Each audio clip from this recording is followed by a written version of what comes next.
Hey, it's your guy Tyrrell back with the interviews. In today's video, we're going to briefly break down the key tactical theme in Bayern Munich's 3-0 win over Lyon. We break down the game and we do look at the board. We have Bayern Munich in a 4-2-3-1 and Lyon stuck with their 3-5-2 that became a 5-3-2 out of possession. So when we break down this game and we look at the key tactical themes, what we should look at here is the fact that we know that Lyon is going to drop off into that 5-3-2, and this game was about how Bayern Munich would be able to break them down. So when we assess Bayern Munich's overall shape, what you end up seeing is that from an attacking sense, they have Thiago dropping off deeper and looking to split the two center backs. And there was a time in those earlier stages where Thiago was pressed when he tried to get on the ball. So what we end up seeing is that with Thiago sitting between those two center backs, it allows the fullbacks to push forward to provide the width. In that midfield zone, Garcia was looking to make deeper runs forward when the opportunity presented itself,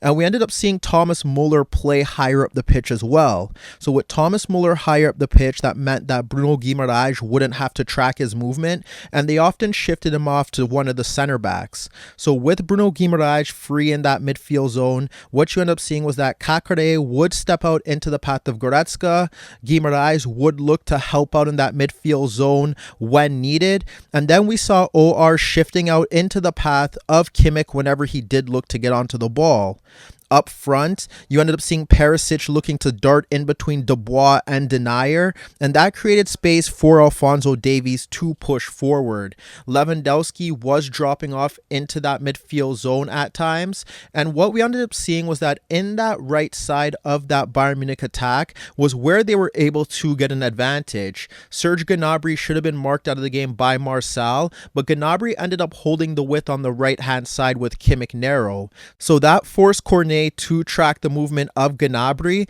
and then we ended up seeing Thomas Muller push into that gap between Marcelo and Marçal, and there were times where he would drop off deeper to pull Marçal out of position. So when we assess how Lyon looked to cope with Bayern Munich's attack, there were times where we saw Akanji stepping out into the path of Alphonso Davies. Over on Bayern Munich's right-hand side, you'd see OR shifting out into the path of Kimmich, and then Guimaraes would look to shift into Muller if he was dropping off a bit deeper, or if Thiago was pushing forward, then he would step out into that path. If not, he was holding his position, and when we look elsewhere, that meant that Marcelo would step out into the path of Muller if he was a bit higher. Also on Lyon's left-hand side, there was a time where we did see Kimmich being closed down by Cornet and OR, and that forced Marçal to shift out into the path of Gnabry to ensure that he wasn't free on that right-hand side. If there was an occasion where we did see Cornet step out into the path of Kimmich, then that would allow OR to step towards Garcia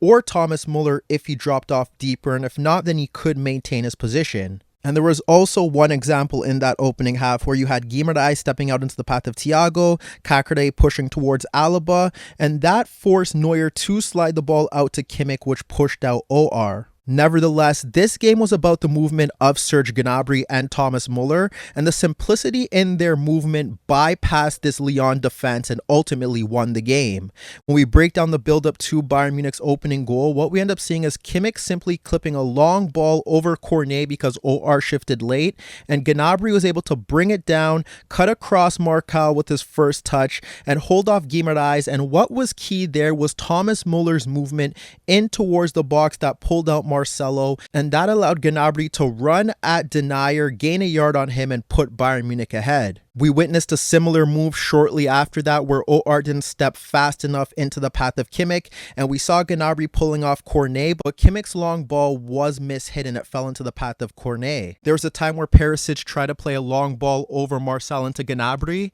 and although he didn't connect with Gnabry, Marçal nodded that loose ball into the path of Gnabry, who ended up forcing Anthony Lopez into a save. Once again, we end up seeing Kimmich not being close tight by OR, Gnabry running off Cornet, and Muller's movement pulling out Marçal, which ends up setting Gnabry free down that right channel. And when Gnabry breaks free down that right-hand channel, he plays a first-time ball between Marcelo shifting across and Cornet for Lewandowski running at Denier. That ends up placing Lewandowski in a great goal-scoring position that ultimately forces Anthony Lopez to collide into him. Down that right-hand channel with Kimmich pushing beyond OR, we ended up seeing Kimmich and Gnabry hold Cornet in a 2v1 situation. Kimmich slid the ball across Cornet, and it fell into the path of Gnabry, who cut across Cornet and delivered a devastating ball in towards the 6-yard box that evaded Lewandowski and Anthony Lopez. And even when we look to the build-up to Bayern Munich's second goal, it's Gnabry from behind poking the ball away from Cornet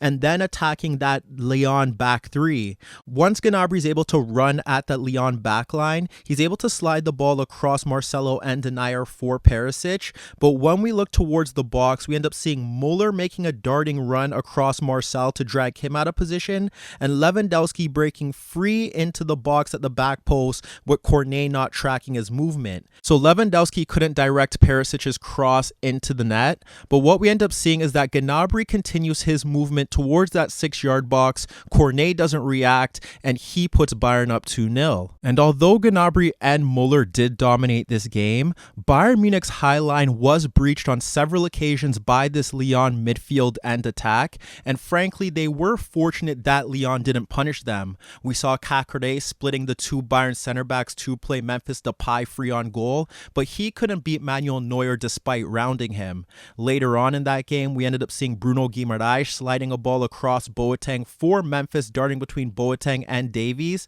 and although Memphis was able to get the better of Boateng in a 1v1 situation, he fired a wayward fizzed ball beyond Akambi, breaking off Perisic at the back post. There was a time where we ended up seeing Dubois slide a ball across Perisic and Davies for Akambi peeling off Davies, and although Davies did a very good job of recovering his positioning, Akambi still was able to brush him off the ball, cut across Alaba, and then ultimately hit the post. And we can even look to a time where Marcel simply clipped a long ball over that Bayern Munich defense for Akambi, darting between Perisic and Alaba, but his touch away from Goretzka was a bit heavy, and Boateng was able to clear danger for a corner kick. So as you can see, while Lyon did bypass Bayern Munich's high line on a consistent basis, their poor finishing in the final third did let them down, whereas Bayern Munich were able to find a legitimate goal threat through Serge Gnabry and Thomas Muller's movement, and they exploited Cornet on a consistent basis,